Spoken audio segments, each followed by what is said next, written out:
Nous allons aborder maintenant le tout dernier volet de notre discours de la méthode progressiste, qui consiste dans l'exigence de tenir un discours de vérité, même là où la réalité est complexe. Et pour le faire, nous allons accueillir quelqu'un qui a dirigé le Parti des libéraux-démocrates britanniques de 2007 à 2015. Il a également été le vice-premier ministre du Royaume-Uni dans le gouvernement de David Cameron. Et à vrai dire, c'est, vient de me le confier à l'instant, probablement sa dernière présentation publique avec nous ce soir avant de longs mois, parce que, ça c'était dans la presse, il vient d'accepter de diriger les affaires publiques et la communication de Facebook.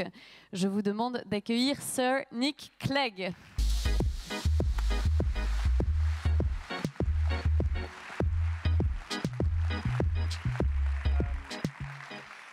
Merci bien.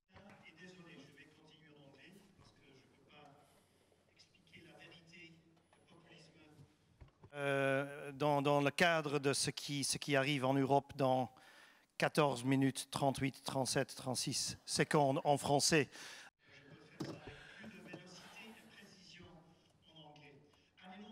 Donc pour traiter ce sujet clé, comment parler de vérité à une époque où la vérité est débattue et contestée en permanence.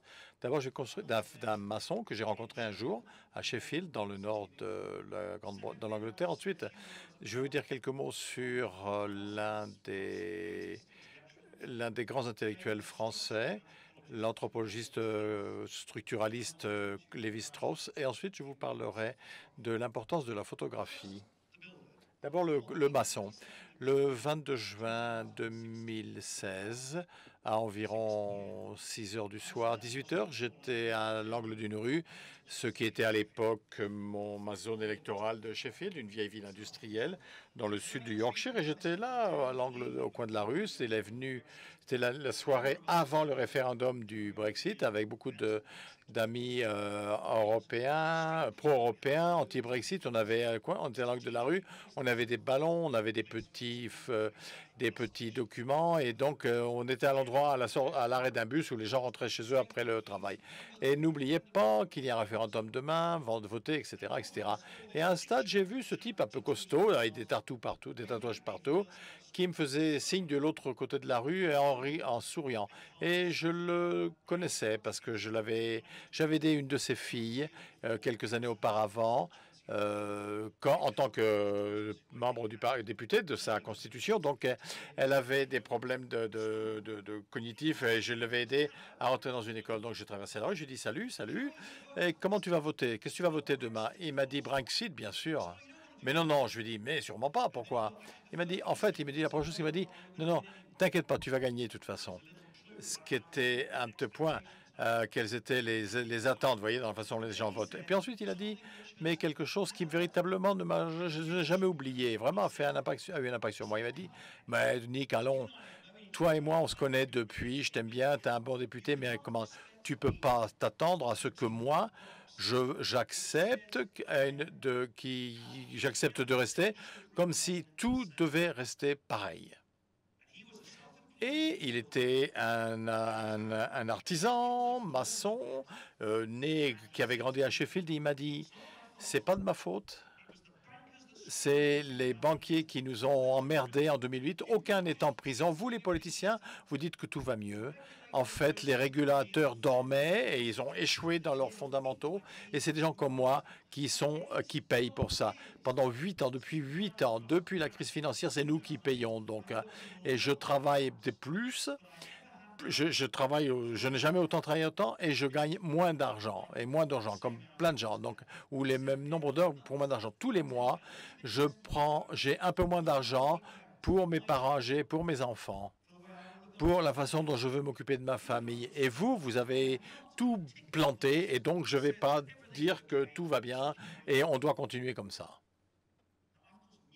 Bien sûr, je savais que j'aurais pu essayer de lui expliquer ce que moi je considérais comme étant la vérité, alors et maintenant. à savoir que si on faisait sortir la Grande-Bretagne, un grand marché, un grand gouvernement, si on la faisait sortir du plus grand marché unique mondial, n'allait certainement pas améliorer l'économie pour lui. Mais je n'ai même pas essayé. Je n'ai même pas essayé parce que je savais que de toute façon, il ne me croyait pas. Il ne me croyait pas en ma vérité. Et pourquoi est-ce qu'il aurait cru ce que j'allais dire? Pourquoi est-ce que des millions d'autres personnes auraient dû nous croire? Il y a des millions de gens avec des revenus faibles, des gens qui gagnent peu d'argent, peut-être particulièrement dans le système anglo-américain aux États-Unis et en Angleterre, qui ont été fortement impactés par la crise financière de 2008. Ils sont toujours les victimes de cette crise. Et cependant, ils n'étaient pas responsables. Et bien sûr qu'ils détestent et qu'ils sont en rage contre le status quo. Et bien sûr, vous pouvez faire toutes les statistiques, rien ne changera leur sentiment de colère. Et je comprends cette colère, je comprends. Je suis peut-être pas d'accord avec ce que mon copain maçon a dit à Sheffield, mais je comprends parfaitement ce qu'il dit. En Grande-Bretagne, chaque salaire... Les gens ne vont pas retourner à un salaire équivalent à 2008 avant 2023. Il n'y a aucune période dans l'industrie industrielle dans laquelle nos citoyens doivent faire des sacrifices personnels et financiers pour une période aussi longue pour quelque chose dont ils ne sont absolument pas responsables. Ça, c'est ma première histoire sur mon copain le maçon. Claude Lévi-Strauss. J'ai fait de l'anthropologie à Cambridge. Pas très bon, mais j'ai fait. Bon, voilà. Et j'étais fasciné par Claude Lévi-Strauss. C'est un, peu importe où, que ce soit dans la jungle ou dans une grande ville, il a cherché. Dans une tribu pré-industrielle ou dans une société, un environnement moderne du XXIe siècle, il y a quelque chose dans le cerveau humain qui est universel. Et ce qu'il a dit, l'une des choses qu'il a dites qui est universelle, c'est que nous pensons à l'inverse. Cuit, cru, sacré, profane, le saint, le laïque, le propre, le sale, le gauche, le droit, homme, femme. Et je me suis souvent posé cette question et quand ce que j'ai étudié à Cambridge, parce que plus je passais de temps en politique, moi j'ai été élu au Parlement européen puis à Westminster pendant près de 20 ans, et plus j'ai réalisé que ce qu'il avait à dire, en fait, c'était que ce n'est pas pertinent seulement pour l'anthropologie, mais en fait c'est pertinent pour la politique moderne. La plupart des électeurs, la plupart du temps, préfèrent comprendre le monde comme un choix entre A ou B. Donc, je parlais de l'âge moyen, j'ai 51 ans. Bon, dans les années 60, 70, 80, pardon, le monde était très bien divisé. Le communisme, le capitalisme, l'Est et l'Ouest, les travailleurs, les patrons, les hauts revenus, faibles revenus, l'État, les impôts par dépôt, le marché, l'État. Et vous faisiez un choix entre les deux à chaque fois. C'était simple, c'était manichéen, c'était polarisé gauche-droite. Et donc, le problème pour les libéraux, c'est qu'on a toujours été un petit peu les deux. Et ceci, bien sûr, entraîne une certaine confusion. Et ça a commencé, les gens, il y a des choses qui se sont mélangées dans la tête des gens, dans leur cartographie cognitive. Non, moi, je veux du truc simple. Je veux du truc simple. Et on dit, non, mais les choses compliquées, mais non. Il faut écouter les preuves. Il faut faire des compromis. Et comme j'ai compris dans les coalitions avec les conservateurs, dès que j'ai fait un compromis raisonnable, les autres gens ont dit que c'était une trahison majeure. Donc, voilà.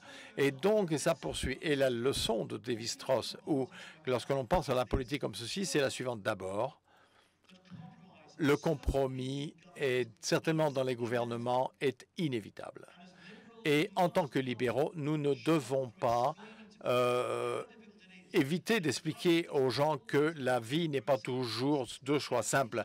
La vie, c'est pas de dire « Oh, je vais construire un mur contre les Mexicains et tout va aller bien » ou « Je vais me retirer de l'Union européenne et tout va aller bien ». La vie est complexe. Mais en même temps, nous devons être sans compromis dans notre libéralisme parce que il y a le restaurant Marche et le président Macron ont identifié les lignes qui divisent l'Europe aujourd'hui. C'est une nouvelle ligne de division, une nouvelle polarisation, pas celle avec laquelle j'ai grandi entre la gauche et la droite, mais entre les libéraux et les antilibéraux. Et là, il n'y a pas de place pour le compromis. On doit rester libéraux, absolument. Enfin,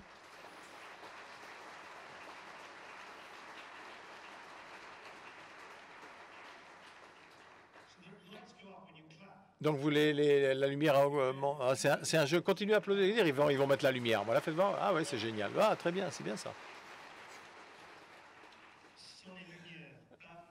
Son et lumière, dit monsieur dans le texte. Enfin, dernier point, concerne la photographie. J'ai dit précédemment, j'ai expliqué dans mon très bon livre, La politique entre les extrêmes, que vous n'avez pas lu, mais ce serait offrez-le à vos voisins, vos amis, vos copains, etc. C'est vraiment un très bon livre, dit monsieur. Mon expérience à l'époque où j'étais leader d'un petit parti, qu'avant il était donc c'est intéressant parce que la façon dont cette coalition fonctionnait, c'est que rien ne pouvait se produire sans l'accord de lui et de moi. C'était une espèce de blocage arithmétique. C'est un verrou arithmétique, parce qu'en fait, aucun des deux ne pouvait avoir la majorité au Parlement. Donc, la parité du pouvoir était totale. On disait à peu près, on lisait les mêmes documents tous les soirs, on prenait les mêmes décisions ensemble, on parlait tous les jours. Rien n'était possible sans les deux, moi et David Cameron et moi, d'accord. C'était les fondements, c'était l'équilibre essentiel de cette coalition. Et rapidement, et je suis malheureusement, je ne suis pas le seul leader d'un petit parti à avoir découvert ça. Je pense que ça c'est le cas dans tous les petits partis en coalition avec des grands partis. Mon parti était absorbé une partie disproportionnelle des blâmes pour les mauvaises choses, et lui et son grand parti avaient un crédit disproportionné pour les bonnes choses. Et lorsqu'on faisait un compromis, on arrivait à un compromis, on disait que on était les Judas Iscariotes de la politique. Quand il faisait un compromis, c'était décrit comme un acte de grande sagesse politique. Et je n'y comprenais rien, mais quelle était la réalité là ici de la parité du pouvoir? Pourquoi est-ce que lui, en fait, se manifestait dans l'esprit des gens comme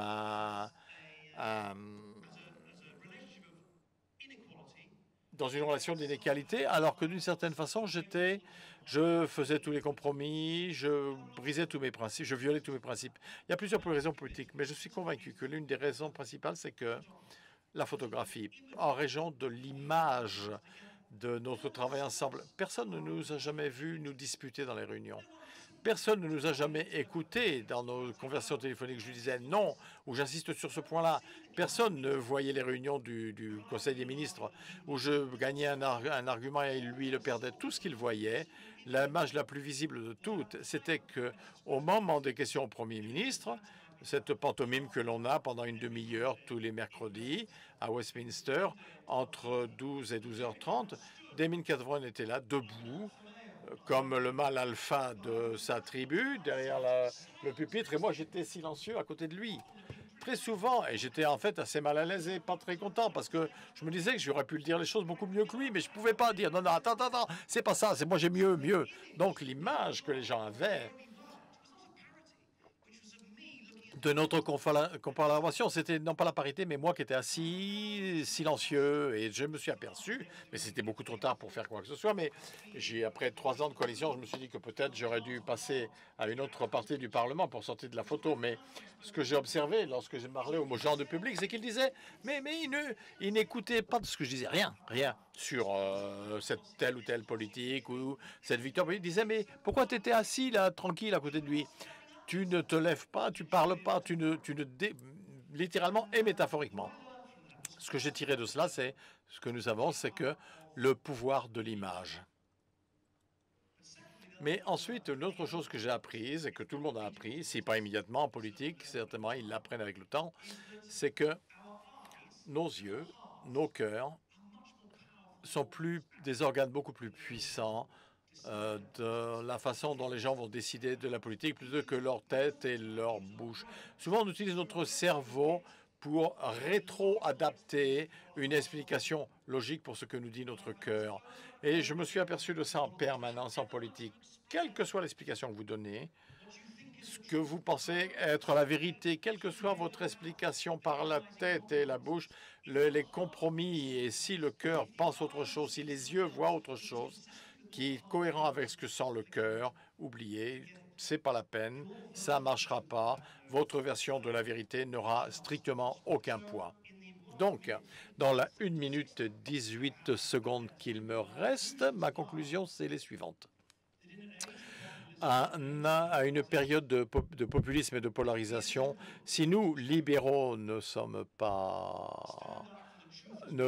battons pas pour la vérité telle que nous la concevons, alors d'abord, nous ne devons jamais oublier que si nous ne pouvons pas donner aux gens un sens fondamental de justice sociale et économique, qu'il y a un lien entre la dureté de leur travail, les heures de travail et les récompenses qu'ils ont, nous n'aurons pas leur confiance et nous ne la mériterons pas. Deuxièmement, que bien sûr, nous devons jamais ignorer les compromis. C'est certainement une conséquence inévitable de la science du gouvernement, mais nous devons être sans compromis, intraitables dans ces temps d'antilibéralisme contre notre libéralisme.